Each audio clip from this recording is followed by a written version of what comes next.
the nephew of Aunt Louisa, makes an appearance. Red, heavy curtains separated the room from the sitting area, and as Zanina drew them back, she found herself face to face with Eva.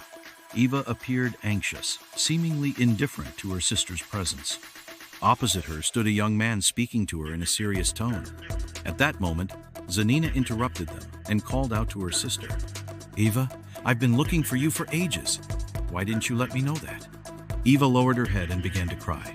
Zanina embraced her, and before she could apologize for her abrupt tone, her gaze fell upon the young man, whose identity was now revealed. Jim.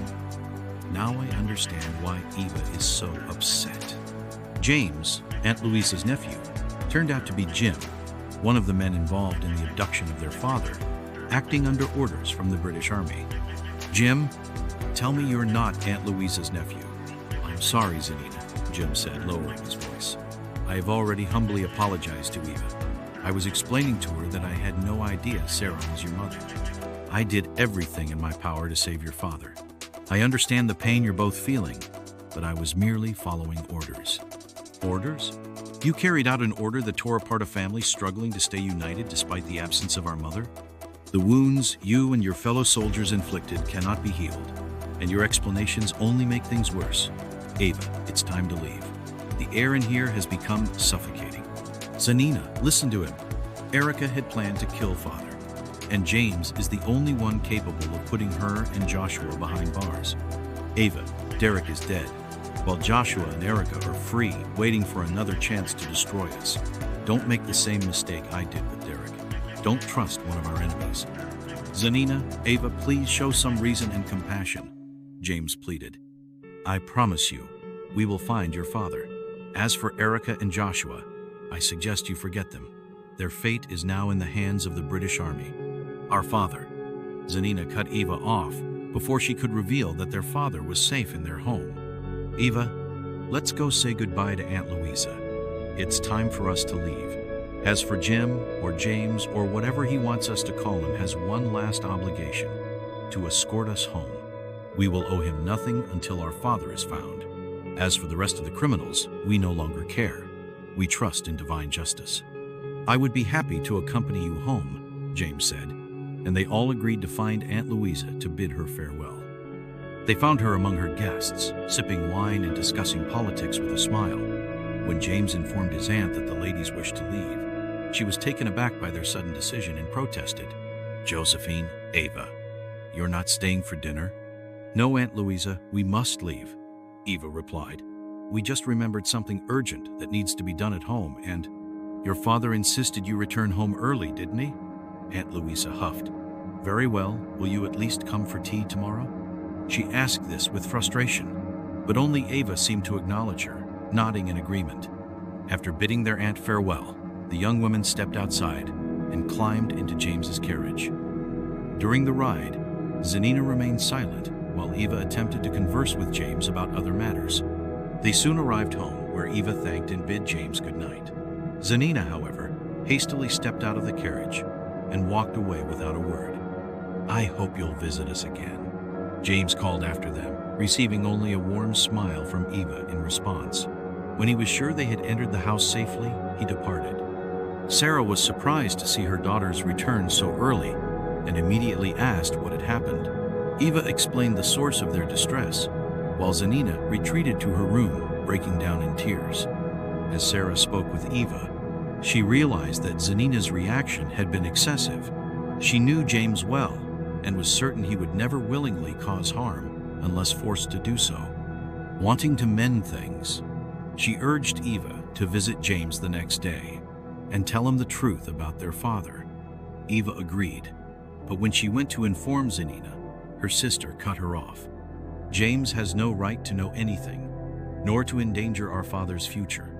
The next morning, Sarah and Eva visited Aunt Louisa alone, while Zanina stayed behind to care for Hawk. Their visit was brief, as James was not at his aunt's home.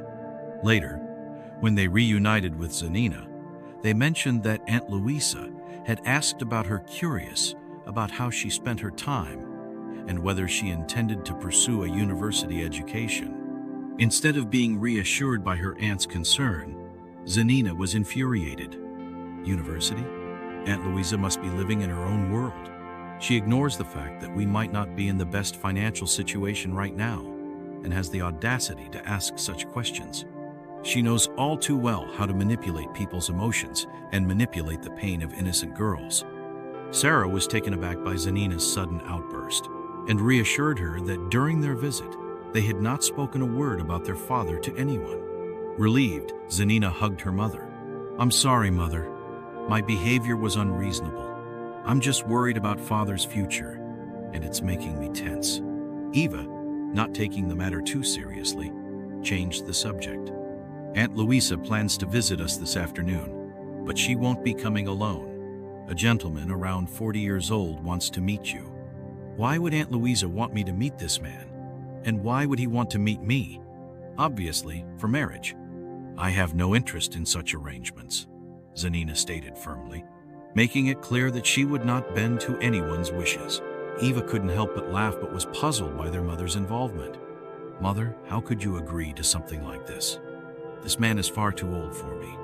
"Zanina, your aunt insisted, and I didn't want to refuse her."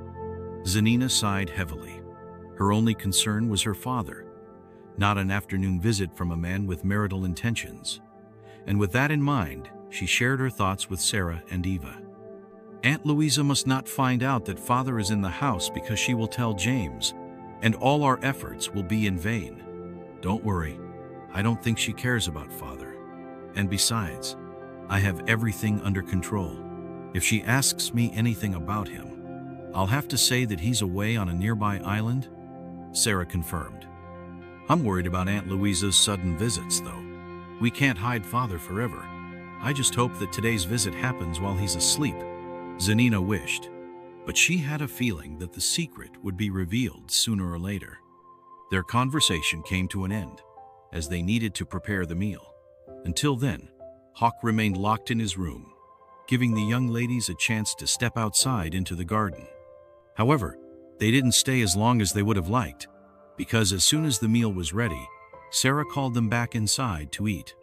Sarah remained silent throughout the meal, but before they got up to clear the table, she said, "Zanina, when Aunt Louisa arrives today, you must honor her with an apology. And since she won't be coming alone, I'd like you to engage in conversation with her companion." Zanina realized there was no reasoning with her mother and was perplexed by her insistence on siding with Aunt Louisa instead of her. She agreed insincerely and hastily cleared the table. Then, she and Eva went up to their room to rest before the guests arrived. It wasn't long before the visitors had already reached the house. Zanina and Eva quickly went downstairs to greet them.